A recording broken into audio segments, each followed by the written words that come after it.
Alright, unfiltered and driving. So, we're cruising down the road. I-75, we've been on the road now for, give or take, 3 hours. Stop for gas.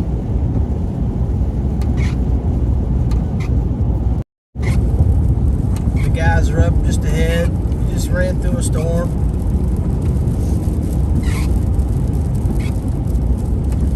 But about ICast.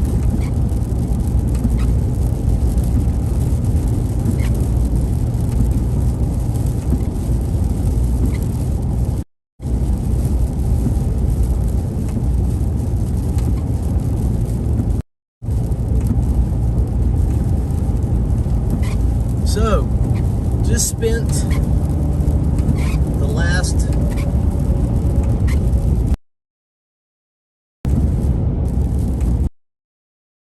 working with the Feel Free team, Free Kayaks, and what a great group of guys.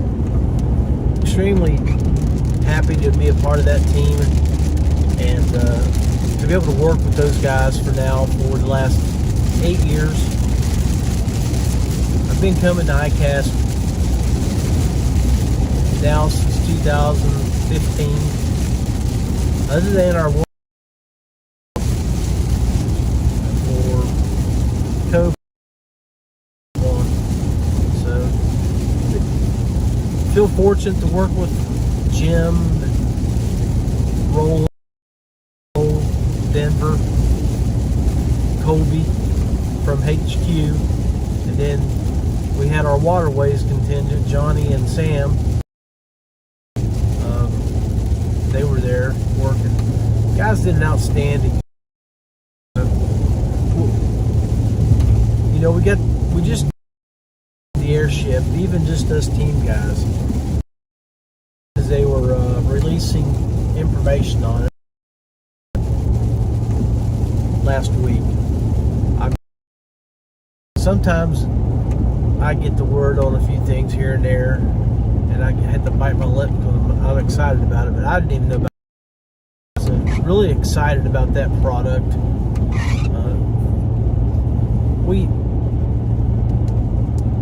I think we did, Peter did very well with that.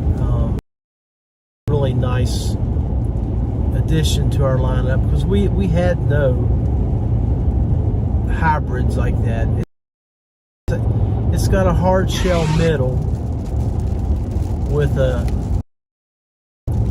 bladder on the outside, and you can configure it into 3 different ways. It can be just a straight stand-up paddleboard, or you can drive system in it.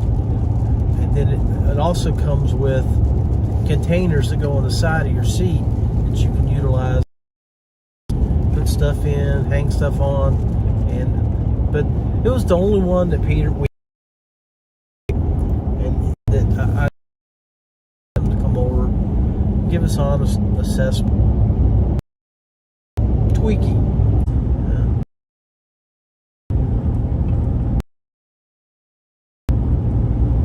So we got to be a sign of bearer. Oh yeah, it is. Welcome to Georgia.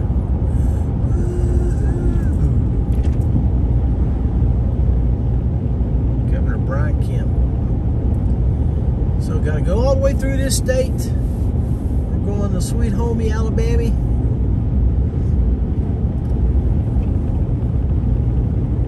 Going straight to Guntersville. Guntersville or bust. But yeah, that airship's gonna be nice. I know Beth, it's the first time in a while Beth has been excited about something. So when that comes out in 2023, we'll be buying a couple configurations of it. Now that new Redline motor, I gotta say, the way Peter has developed that, was outstanding. I mean, he's worked really hard on making that thing stronger, more durable, powerful.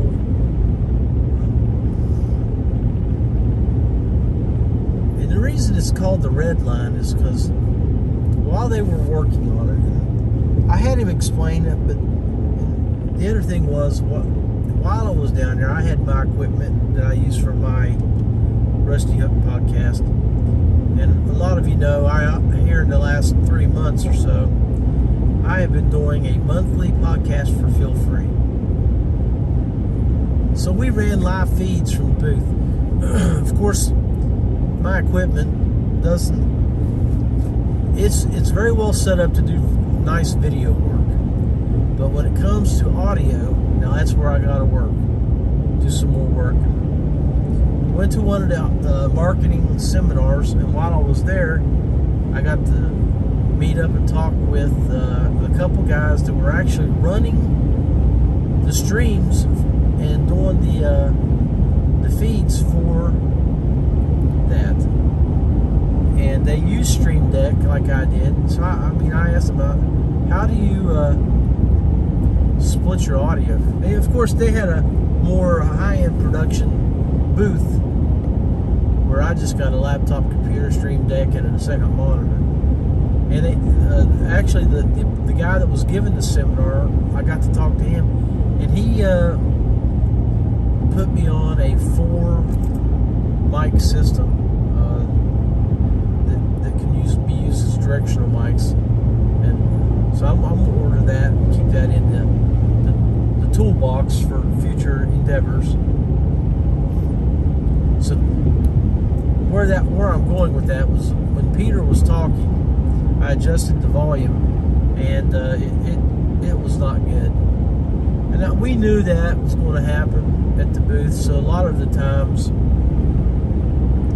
while I was broadcasting, if I was standing right up next to the camera and talking to the mic, you could hear us. If you watch the video with the team that shows up, or with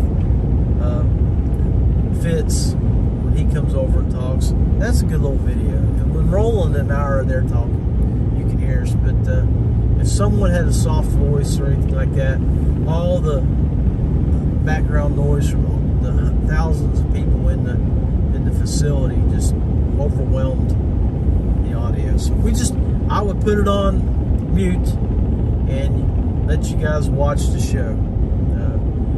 But Peter, I got to talk with him for several days and was going over how they were working on the upgrade. And the way that motor was put in play, they did not want to govern it. They did not want to inhibit the power of that motor. What they've done, they've eliminated some wires,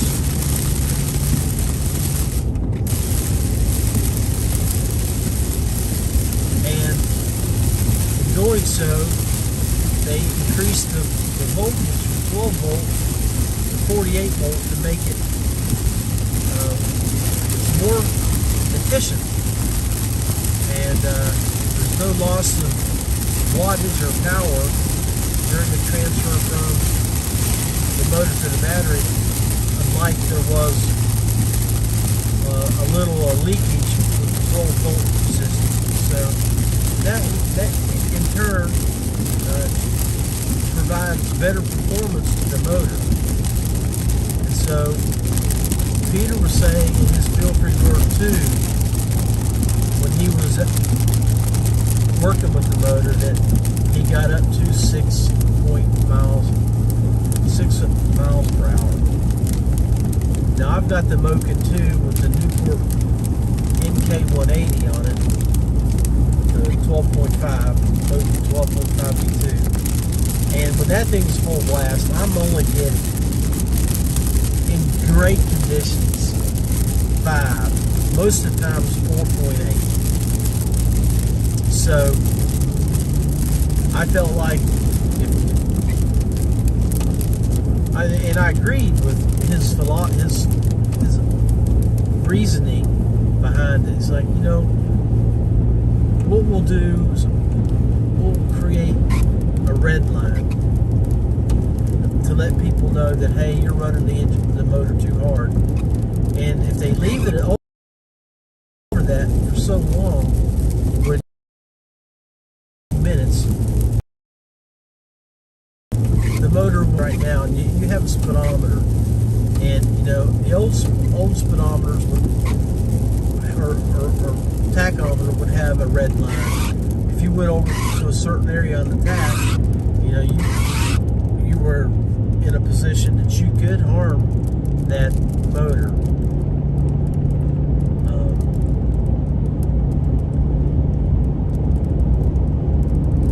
So I felt like that was a great adjustment that they made. They didn't tweak the motor, they just tweaked a computer chip or something to say, hey, if John Rapp has this thing in the red line for 6 minutes, or for more than, let's say, 2 minutes, we want you to back that. So let's say the red line's 6 miles an hour. We're going to back him down to 5 miles per hour and get him out of the red line so he doesn't damage the motor. So, as it's a dummy-proof motor. You can't blow it up. And they didn't want to govern it so you didn't have that ability to use that power, because great reasoning behind it. What if we're out on the lake and you got a boat coming at you and they're not stopping, and you need to have a quick thrust of power to get out of the way? Or what if, like you just saw here in the video, what if you're trying to outrun a thunderstorm, or you see it coming and you lightning out on the water, or you get notified on your phone that there's lightning within 20 miles, and you're like, time to get back to the ramp, and I need to get there as quickly as possible. Well, it gives you that extra oomph of power to get you moving and get you there. Nicholas Beltran, buddy, nothing but love for you, man. Tackle Fishing Adventures, make sure you guys go check them out. So, and then, that's ICast. One of the reasons I love about going to ICast is that, a lot of us, 8 years, I've met a lot of people. You go to Attorney X assigns you a identification number. My understanding, that identification number's into the thousands now. I don't know how much where it is now, but the number is 88.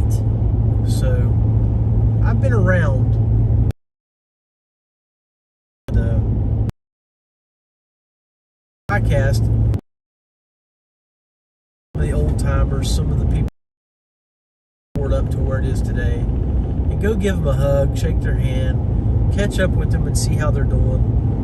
And I got to do that. I got to see probably 30 people that I don't get to see very often. It's at ICast.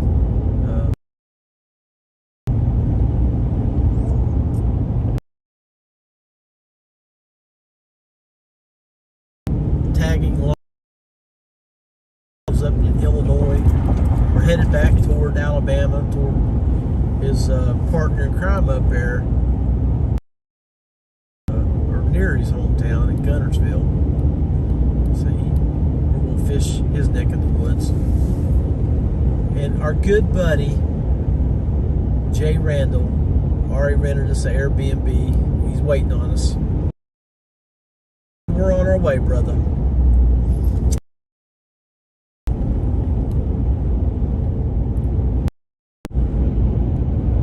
Yeah, my camera's really zoomed in.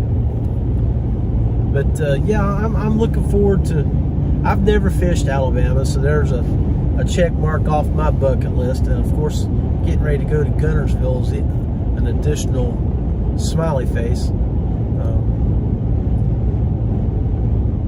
I ran into my good buddy from West Virginia, he was working the Torpedo booth, and of course he's got about 25 first place victories in the last 7 to 8 years while fishing KBF and Hobie, and that would be Jody Queen.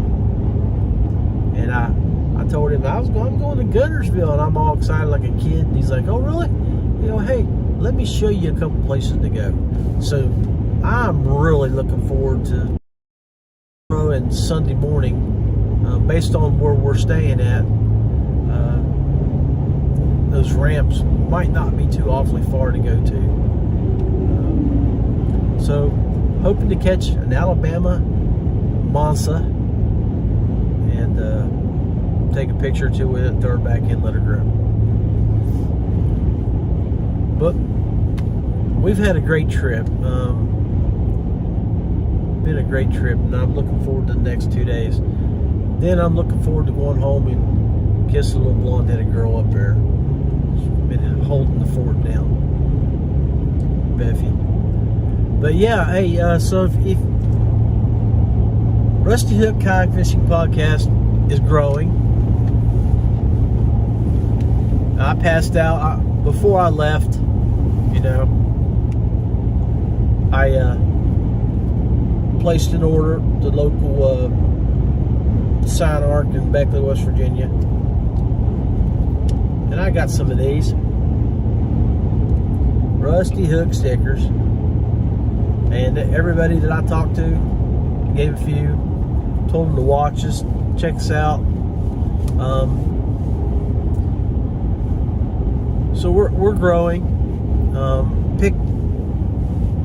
Picked up some partners possibly, and everybody knows that I'm a good friend, or I consider Brian a friend, and he's got his network here at Paddle Fin, where he has a group of shows that fall under his umbrella. So I think Brian and I are going to do some collaborations. We're going to work more together. You may see the Rusty Hook Kayak Fishing Podcast be broadcasted with Brian in the near future. So just got to figure out how to do it with my software. We looked at it briefly, but that man,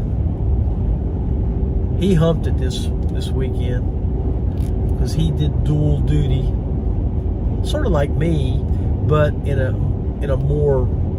very more active and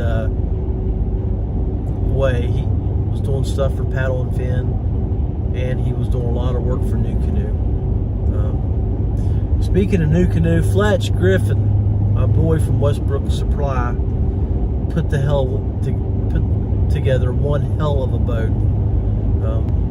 His business there in Atlanta, Georgia, which we're going to run through here shortly, is they do a lot of configuring and building of boats, and the lights, the sound system, the motor guide. Man, it was an outstanding build. So congratulations on that boat, buddy. Fletch and I talked a little bit, and Westbrook Supply is probably going to join the Rusty Hook, and you may see some more news about that in the near future. And there may be other companies that I've spoke to that I'll talk to in the next few weeks after the ICast hangover fades away, and we'll see if we can bring them on board. But yeah, I'm really looking forward to collaborating more with Brian and Jimmy and the crew. Got to meet Armando. That dude is off the hook, and got to see a lot of guys, and was really tickled, especially spending time with Randy Newton. And if you guys know or don't know of Randy Newton, he's one of the OGs, old school, been here forever. Back when I became part of Feel Free, I think he came on board just right after that, was with us for a few years, and then he went another direction. But ever since then, me and Brandy have always stayed pretty tight, and to see what he's done, he's been an influence to me with his podcast with Kayak Anglers of Florida, and he sent me some graphics to use, which I really appreciated, until I could figure out and do a configuration that I was more happy with. But the thing that the package that he sent me was really, it helped me figure what I wanted, and so that was really, really awesome of him.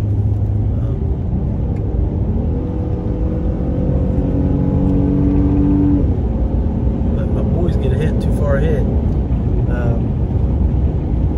But Randy Newton has one heck of a good show, and he's always has good commentary, and it's all regarding their tournament series that they run in Florida, down in the southern part of the state. But I can't speak highly enough of Randy, and so make sure you go look at his stuff and see what he's into. Follow him and his guys. So a couple other interesting tidbits that I learned. I'm pretty heavily involved in using Twitter here the last 4 or 5 months, and got a really good network of people there.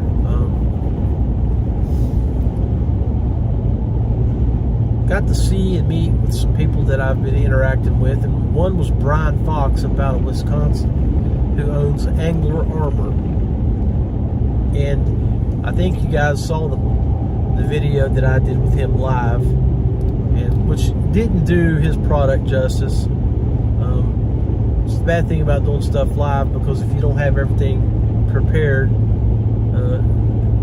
he had just done a demo, and then I come over and tried to get him to do a demo, and everything wasn't reset. So, but his system is ideal for what we have.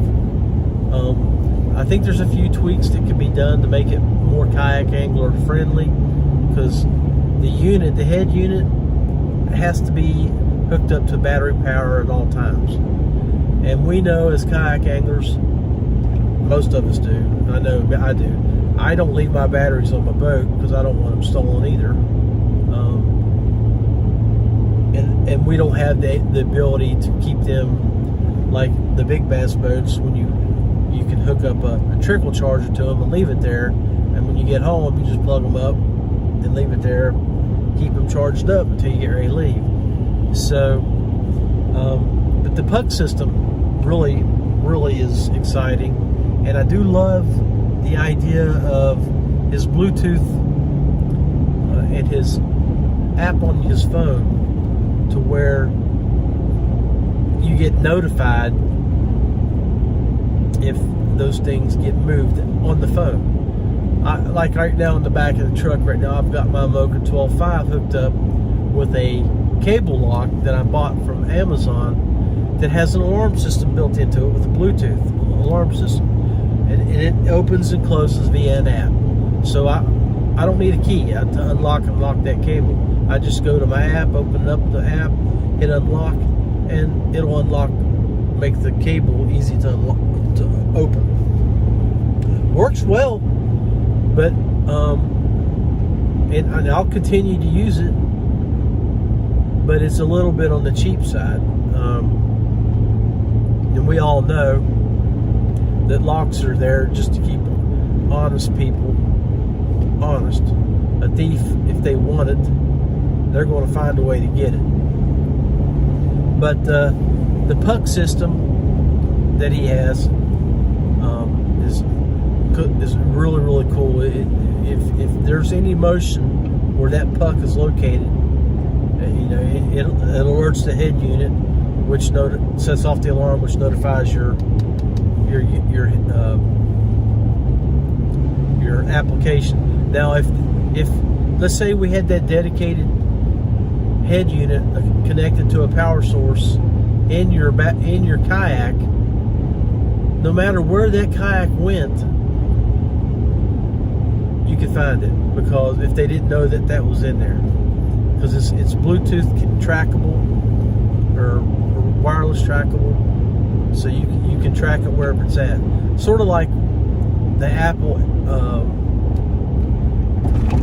Air devices that you can use, but they require some type of, they got to be in a wireless signal. This here, it can be tracked, I think, anyway, with Bluetooth, wireless, cellular, it can be tracked, as long as that head unit has power. Now, I'm not 100% sure on that, but that's the way I understand it. But it's a good product, and really enjoyed meeting the pro Cliff Crochet. I hope I said that right. He's French from Louisiana, so it may be crochet. I can't roll my tongue. That's the reason I could never learn Italian when I had the opportunity to learn it. But enjoyed talking to him. If you ever go check out his profile, he's a pro fisherman, fishes with MLF. He's got like 40,000 followers on his fishing page, and he was in the video that I showed when I was with Brian at the booth. But man, he's one of my boys, because he's like me. He was in law enforcement. As soon as he got out of high school, he's been carrying a gun, and he was able to make his way into the fishing world, be very successful, and earned his way into where he's at now. And I'm very happy for him. And I hope I get to interact often. So I hope I explained to you a little bit about the airship and the motor drive. I'm looking forward to doing a few more podcasts with some more outsiders, traditionally known names. I talked to Brad Case. He said he would come on. Richard Penny. If you guys know Richard, he used to be part of KBF like Chris. He's a Jackson independent rep with Jackson. I actually talked to a young man, really great dude, and another law enforcement fella. Speaking of law enforcement, we got 5-0 here alongside the road. Let's give him some room, get over. But he worked with the Florida Wildlife Commission. He was there at the trade show. He was cruising with his team, and he's an avid fisherman. And we're going to bring him on the show. And another guy that I'm drawing a blank on his name right now, and I just had it on the tip of my tongue. He's a North Carolina native. He's a pro fisherman as well. He fishes the National Series, and I want to say Mike something. That's wrong. With us, hopefully, feel free. Squared away, young man. And shout out to Mike Dove, Thunderhawk, retired policeman. He retired in 2014. We did an interview with him. His booth was right across from Feel Free, so me and him got to chat every once in a while. Things slowed down a little bit. I hope you had a good show. Appreciate the swag bag you sent me, provided me, and may put it to work up here at Gunnersville.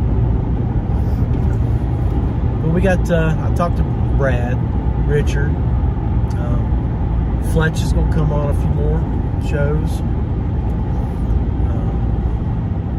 And then Mr. Weber, the Florida Commission officer. We'll get him on. Dave Morales is he's got a show that he does down in Florida. We're going to talk to him a little bit more.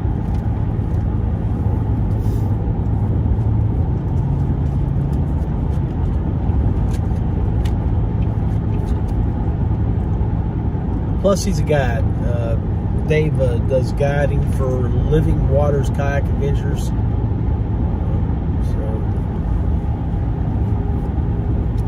He does guiding. And the YouTube channel they use is Hooked on Saltwater. I think. Hooked on Saltwater, Hooked on Adventures.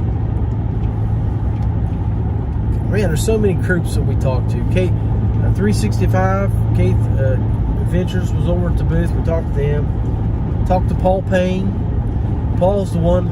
Guys, we're going to have him on the show because I know a lot of my guys like Buddy Vance and all the Hobie guys. Stormy and those guys, Brandy.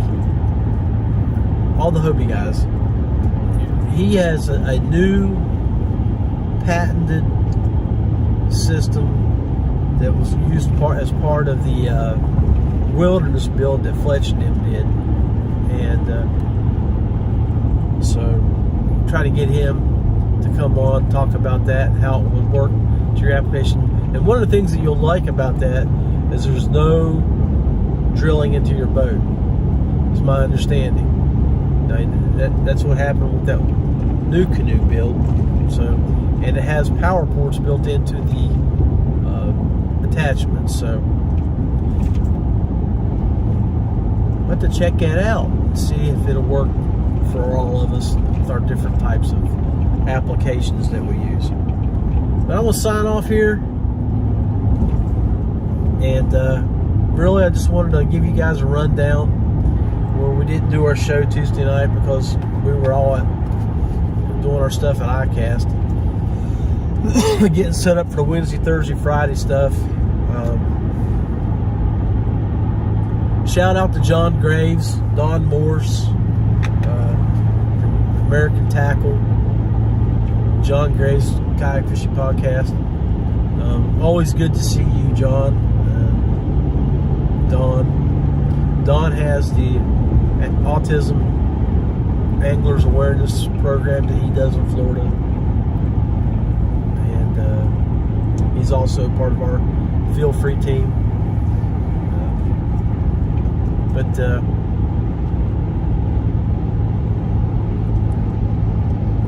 it's good to meet Jason Denise in person.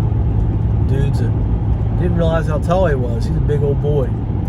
And Danny Gann, Big Fish Danny. Got to see him for a couple days. Mike DePalma. Mikey was there for a couple days, Tuesday and Wednesday. Good to see him. Got to meet Nicholas Beltran too. As you can see on here, he commented earlier from his YouTube page, Tackle Fishing Adventures. Nicholas, great dude. Still think he looks like my football coach at WVU, but I didn't get a chance to give him a hard time. He was humping, he was busy. And got to see Zach. I'm not sure which, I can't think of the name of his podcast. He was hanging out with John. Dean Bowling from Westbrook. So, all those guys, good to see. Tim Percy, Canada. And we got to meet Antoine Ganon from Canada. His Feel Free Fishing team. Tim looked good. You know, he's been struggling, but he looked really good. We got to see Chad and Chris. Joe. I can't pronounce his name. He looked good. Got to see him. I hadn't seen him from back in the.